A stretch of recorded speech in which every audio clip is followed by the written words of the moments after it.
Olá, vamos ao nosso vídeo Tira Dúvidas, com relação à matéria de Sociologia, no capítulo em que nós estamos, que é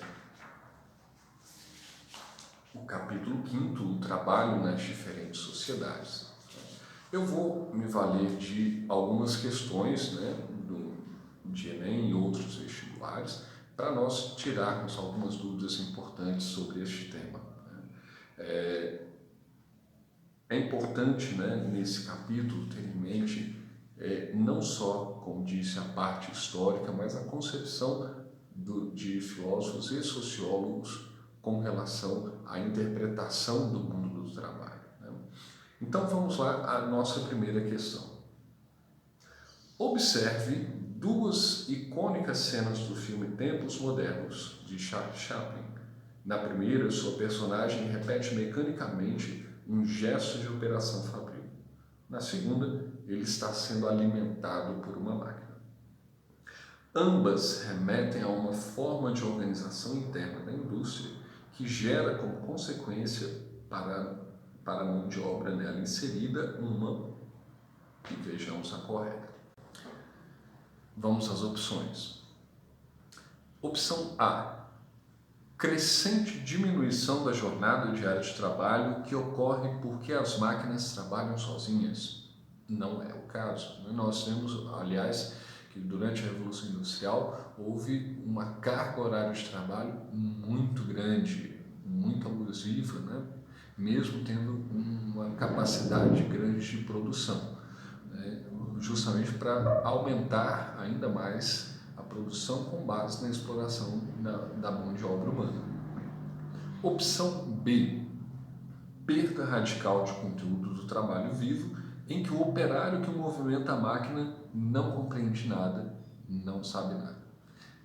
Essa é a opção correta, porque o que acontece é justamente isso. Você perde o trabalho feito pela própria pessoa, não tem características da pessoa que realiza o trabalho, é apenas treinada para uma determinada função, para, no caso, talvez, usar a máquina naquele determinado momento, sob aquelas condições, apenas naquela função, usando apenas aqueles movimentos conforme foi treinado, e, portanto, não necessita saber do processo de produção como um todo, Basta ele saber aquilo que ele compete, ele não precisa saber de como todo o processo de produção acontece. Isso não é absolutamente necessário nesse modelo de produção. Então vamos terminar de analisar as outras opções. Opção C. Melhoria na qualidade de vida do trabalhador das indústrias, o qual passa a gozar de seu tempo livre do trabalho com maior influência salutar. Obviamente não. O que acontece é uma perda muito grande na qualidade de vida do trabalhador, justamente em função da exploração cada vez maior da mão de obra do trabalhador. Opção D.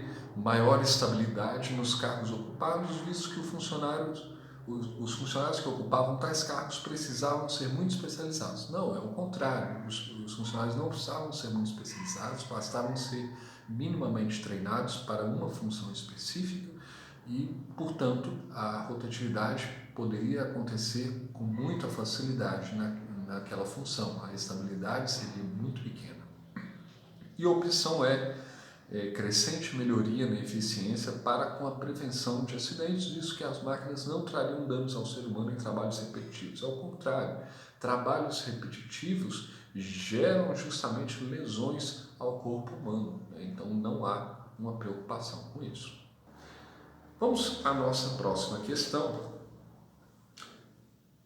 Observem a charge ao lado. O processo ironizado nessa charge, em que cada participante da reunião acrescenta um item à imagem do operário, refere-se, letra A, à tomada de decisões no âmbito coletivo que integra os operários no planejamento fabril e valoriza o trabalho? Não. Nós vemos que a quarta parte da charge remete a uma conclusão diferente. Opção B, alienação do trabalho que fragmenta as etapas produtivas e controla o movimento dos trabalhadores? É o caso. Nós vemos pelo quarto momento da charge que o que acontece é justamente isso, uma tentativa de controlar os trabalhadores, né, representado por essa mecanização do operário, né, como se fosse alguém que você desse corda nele apenas para cumprir aquele movimento já pré-estabelecido mecanicamente. Opção C, portanto, o aumento das exigências contratuais que elevam o desemprego estrutural e alimentam as instituições de qualificação profissional. Muito pelo contrário, né? As exigências contratuais, elas são justamente um pressuposto de que duas partes fazem um acordo entre si, que há uma certa liberdade, né, para aderir ou não a esse contrato, e não é o caso retratado na charge. Letra D. A substituição do trabalhador na linha de montagem que mecaniza as fábricas e evita a especialização produtiva. Ao contrário, nós vemos a especialização produtiva, né, que leva o trabalhador a agir cada vez mais mecanicamente, porque ocupa apenas uma posição. Então, nós temos uma substituição cada vez mais fácil do trabalhador. Opção E. Ao desenvolvimento de novas técnicas que complexificam a produção e selecionam os profissionais com domínio global sobre o produto. Não, é exatamente o contrário, né? Não tem o desenvolvimento de novas técnicas por parte dos trabalhadores e menos ainda um domínio global do trabalhador sobre o processo de produção. Como já disse, é o contrário, é uma especialização que se aprofunda cada vez mais em vista de uma capacidade cada vez maior de produção. A nossa próxima questão é a seguinte: os métodos de gestão atuam como disciplinadores do trabalho e extrapolam a dinâmica do processo produtivo. Fordismo, Taylorismo e Toyotismo são expressões particulares de um mesmo fenômeno: o controle do processo de trabalho pela dinâmica da acumulação capitalista.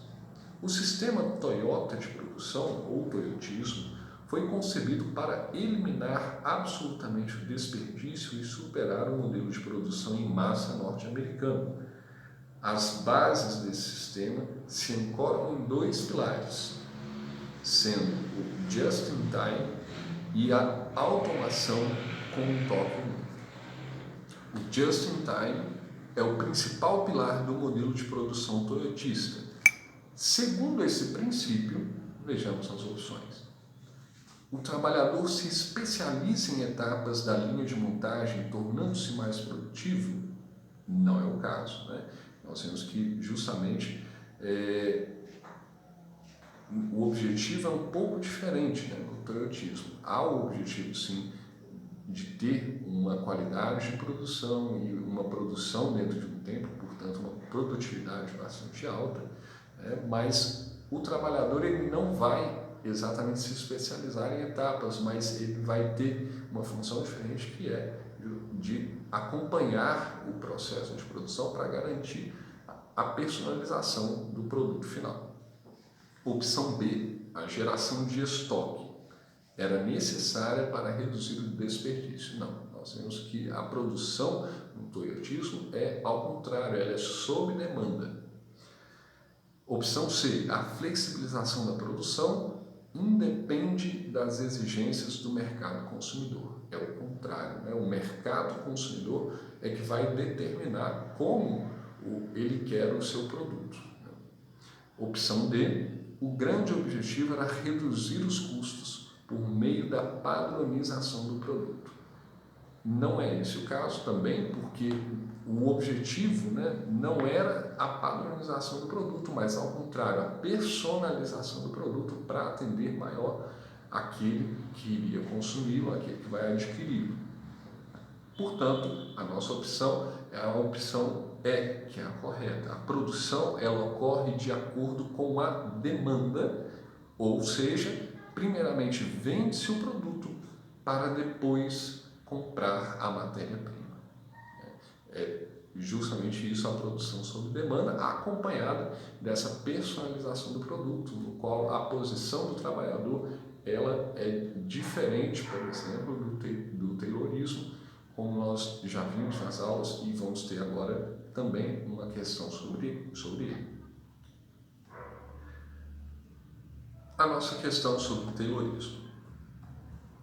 Outro importante método de racionalização do trabalho industrial foi concebido graças aos estudos desenvolvidos pelo engenheiro norte-americano Frederick Winslow Taylor, e uma de suas preocupações fundamentais era conceber meios para que a capacidade produtiva dos homens e das máquinas atingisse seu patamar máximo. Para tanto, ele acreditava que estudos científicos minuciosos deveriam combater os problemas que impediam o incremento da produção. O Taylorismo é um modelo produtivo desenvolvido no final do século XIX e início do século XX que gerou transformações na organização do trabalho e na vida social. A inovação técnica trazida por esse método foi encarregar o operário de se especializar em diferentes passos nas etapas de produção. Não é a correta, porque o empregado ele não é especializado em diferentes etapas, mas em uma etapa apenas para conseguir o tipo de produção e de performance característico do Taylorismo. Opção B, permitir a oportunidade de ter menos controle sobre o trabalho. É o contrário, o objetivo do método taylorista é justamente ter mais controle sobre o processo de produção, e um controle minucioso. Opção C, manter um ritmo lento de produção, objetivando a eliminação de estoque. Completamente errada, né? O objetivo é justamente aumentar a velocidade de produção e, tendo estoque, né, segundo o método taylorista, reduzir os custos. Opção D, cronometrar o tempo de cada operário para minimizar a perda e o desperdício de tempo. É exatamente essa a nossa opção correta, né? Porque o Taylorismo tem por base essa forma, né, de trabalho, de cronometrando o tempo de trabalho, treinando o trabalhador especificamente para uma função, poder ter maior controle sobre o modo como ele trabalha, como ele executa cada movimento, digamos assim, e ter assim meios de, sob maior controle, ter uma eficiência maior e mais rápida em cada uma das etapas. E também tem uma perda, justamente por isso, vai ter uma perda cada vez menor de tempo. E, portanto, a opção E também é incorreta, né, de tornar os processos de trabalho menos mecanizados, é exatamente o contrário, tornando-os mais mecanizados, se consegue, portanto, ter uma maior produtividade. É importante perceber, então, nesse capítulo 5º, como já mencionei anteriormente, não apenas uma história de como os processos de produção acontecem na sociedade, né? Mas é importante, inicialmente, ter uma visão de que nem sempre o trabalho esteve ligado à economia, né? Ele estava mais ligado à cultura e à concepção do ser humano. Por exemplo, nas sociedades antigas, o trabalho ele era menosprezado, tido como algo destinado a classes ou a tipos de pessoas consideradas inferiores, e com o passar do tempo, no período moderno, há uma revalorização do trabalho, né, e que justamente vai passar por uma mecanização de todo esse processo, como nós vimos principalmente num período já muito próximo a nós, que é o Taylorismo, o Fordismo e o Toyotismo, né, que nós vemos muito presentes ao nosso redor até hoje, em muitos modos de produção, como dei o exemplo, modos de produção que estão ao nosso redor, até mesmo em fast foods, que nós podemos perceber que são padrões adotados claramente em nossos dias, né? Então, perceber as relações de trabalho e analisá-las é uma das funções mais importantes da sociologia, e é muito importante ter isso em mente, porque cai com muita frequência nos vestibulares e é extremamente importante, né, para vocês terem uma maior capacidade de analisarem todos os problemas relacionados ao mundo do trabalho, até inclusive para a redação e interpretação de texto em outras áreas. Tá bom? Até mais, então.